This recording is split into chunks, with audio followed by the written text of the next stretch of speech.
Hello, fun people! I am so glad that you're here. My name is Elpidio, and I must say, I am so pumped to be here with you as we find out how God can help us have grit. Grit is refusing to give up when life gets hard. Maybe you're learning a new subject in school that just isn't really going well. It's tough. Or maybe you just can't seem to get a new move in gymnastics or soccer or whatever sport you play. Maybe you're literally hanging off the side of a mountain and you're just trying to climb your way back up. That's definitely gonna take some grit. It takes a lot of special gear too. Right now, let's get on our feet and prepare our hearts to sing and worship God.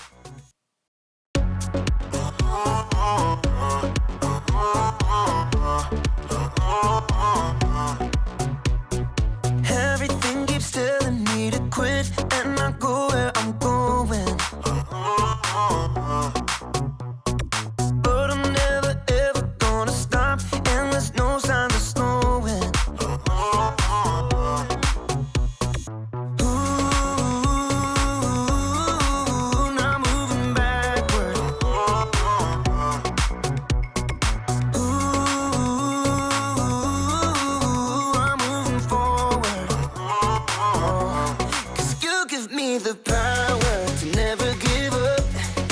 You give me your power when it's more than enough. I made my decision, quitting's not an option. No matter how hard it gets, I know I'm in, 'cause you give me the power.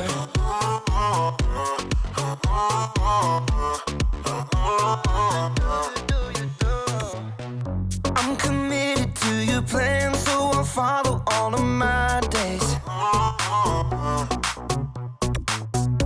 Every day you give me strength to follow after your way. 'Cause you give me the power to never give up. You give me your power when it's more than enough. I made my decision, quitting's not an option. No matter how hard it gets, I know I'm in, 'cause you give me the power. Yeah, you give me the power. Ooh, not moving backward. Ooh, I'm moving forward.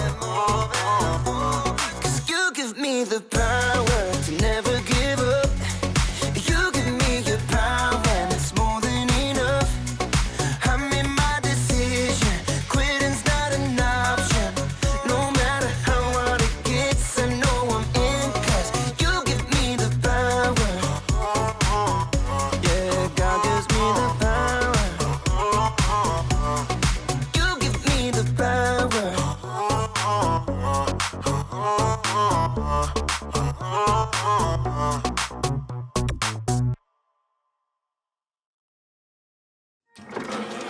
Welcome to Story Lab. This week we're talking about grit, while we take a look at the story of someone whose life went from bad to good. That's enough to make your head spin. Oh, and there's this. Here goes.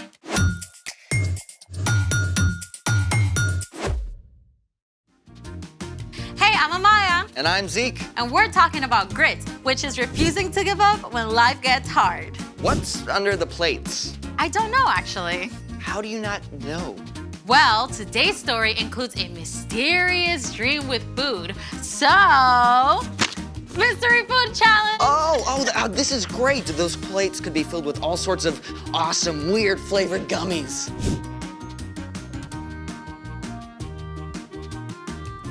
Well, I got my friend to set it up for us.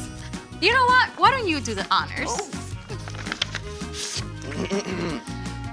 Mystery vegetable challenge. The Mystery Vegetable Challenge. Oh, I have a bad feeling about this, all the way from my taste buds down to my stomach. Oh, come on. Vegetables can be tasty. Only with ranch dressing. Oh, do we get ranch?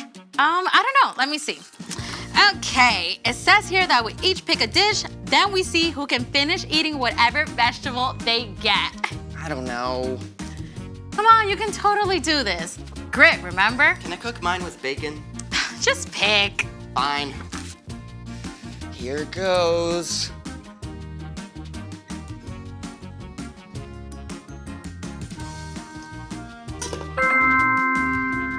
Ooh, that's a lot of carrots. Yeah, I'm definitely gonna beat you. You don't even know what your veggie is yet. Yeah, but I like vegetables. They're good for you. Just pick. All right.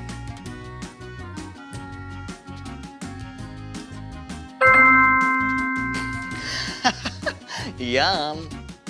Yum. Oh, this is great. Let's go. You like vegetables, right? Yeah. On your marks. Get set. Go!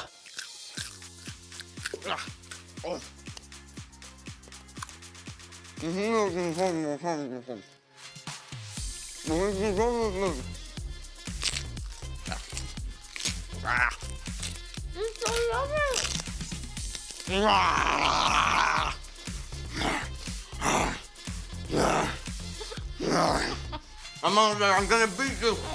Oh, I won! I'm the carrot master.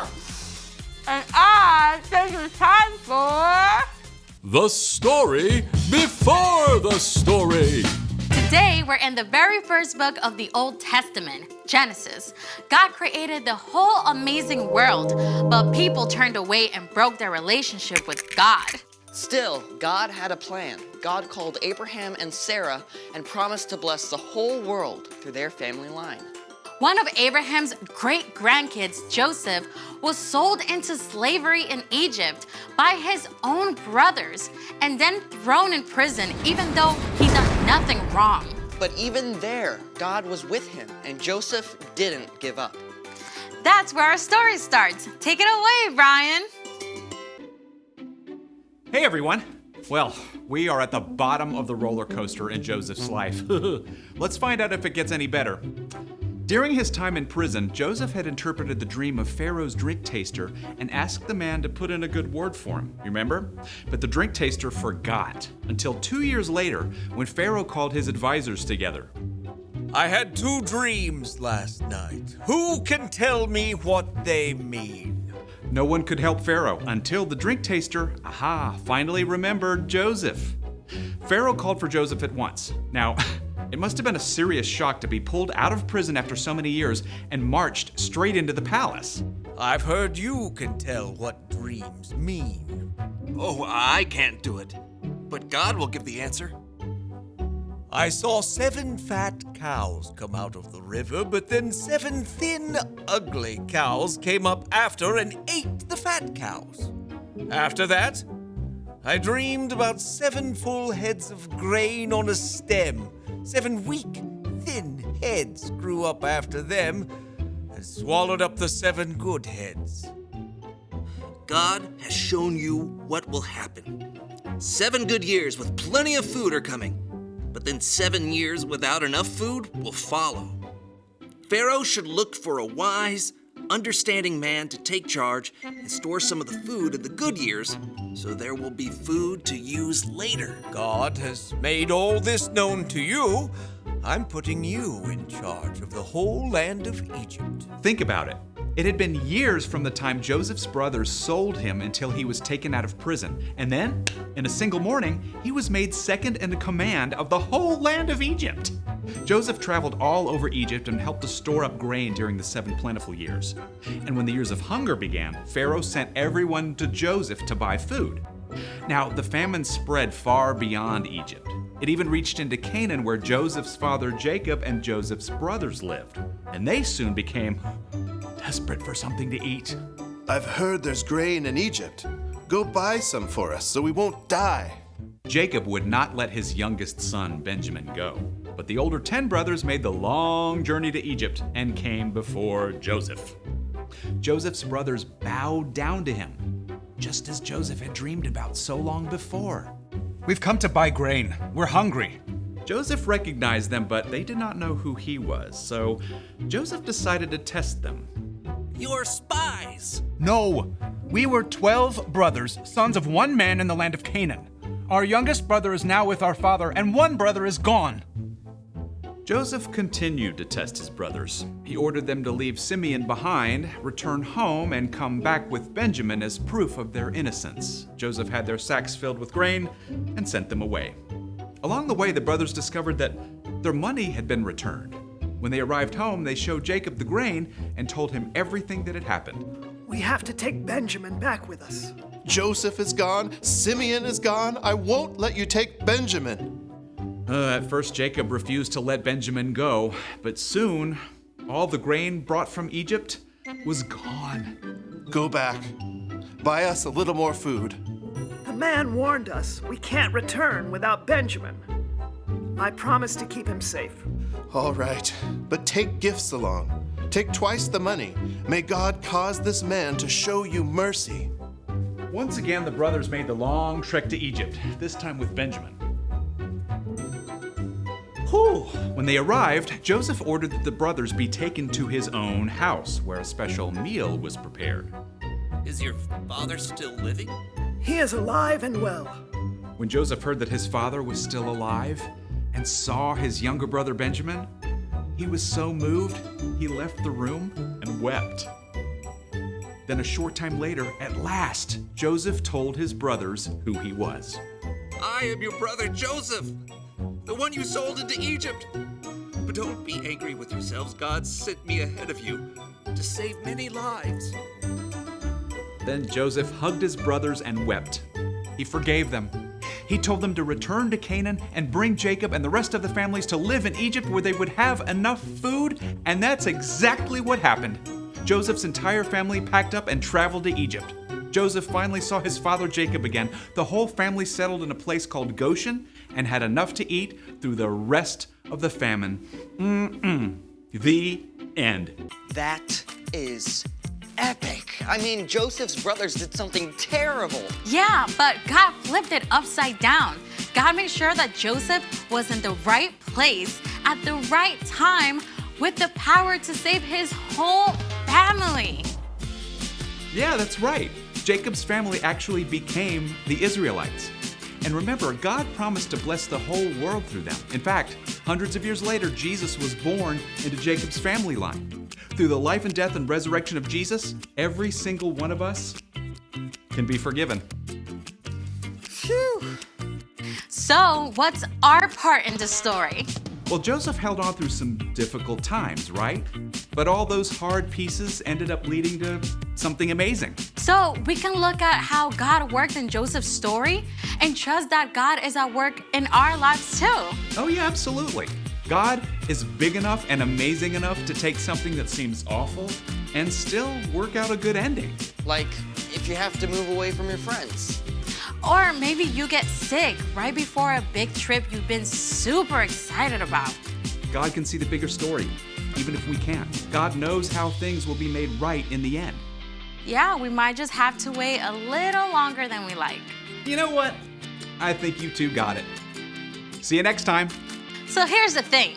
Hold on, because there's a bigger story, and that can give you grit. You really don't have to finish that. Oh, you bet I am, because the bigger story for this broccoli is sauteed with some bacon. Well, we can't finish without finding out what's in the last dish. Oh, go for it.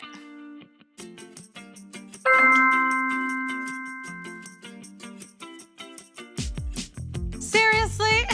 Don't worry. I got this. Watch this. Impressive. Thanks for joining us in the Story Lab. See you next time. All right, Whoa. let's go find some bacon.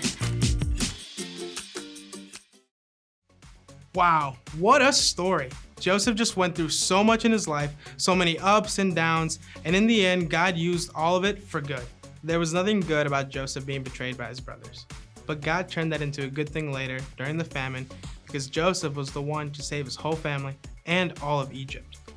Through everything Joseph went through, the good times and the tough times, God was always having a bigger plan for him. God made sure that Joseph would be where he needed to be, exactly when he needed to be there. When things get tough, let's remember what God did for Joseph. That will help us hold on and to trust God. Remember, hold on because there's a bigger story. The really cool thing is, Joseph's family was part of God's big rescue plan. Hundreds of years later, after Jacob's family, the Israelites, moved to Egypt, Jesus was born into the family line. Remember how God said he'd bless the whole world through Abraham? Well, remember, Abraham was Jacob's grandfather. The blessing God was talking about was Jesus. No matter what's happening in our lives right now, we can trust God sees that bigger picture. That doesn't mean we don't go through hard times, but it does mean that we can trust God is still working with us, and God is working in ways that we may not be able to see. You might not understand why you got hurt and can't play in that big game. You might not understand why your parents aren't getting along and now you have to live in 2 different houses. We might not know how to control difficult things when they happen, but we can hold on to God and trust that we are not alone. God is with us. God can see the bigger story, even if we can't. All right, guys, before I say bye for this week, let's take a moment to look at our memory verse, Galatians 6:9. Let us not become tired of doing good. At the right time, we will gather a crop if we don't give up. All right, guys, that's all we've got for this week. See you next time. Bye.